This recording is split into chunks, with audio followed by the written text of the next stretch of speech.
কয়েকজন লোক দাওয়াতবিহীন এক বিয়ে বাড়িতে গেল দাওয়াত খাওয়ার জন্য।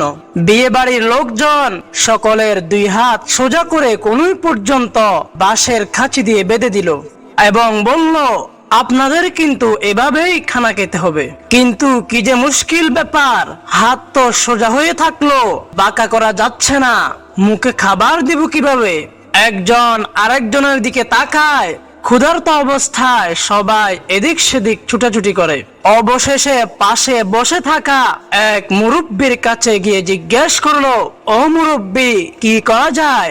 একটা বুদ্ধি দিন তো, আমরা তো দাওয়াতবিহীন বিয়ে খেতে আসছি।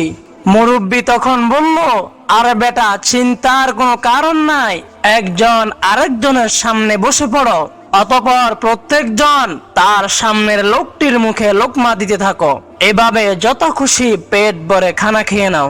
মুরব্বির এই পরামর্শে এভাবে নওজোয়ানরা খাবার খেয়ে এইবারের মতো বিয়ে থেকে পালালো।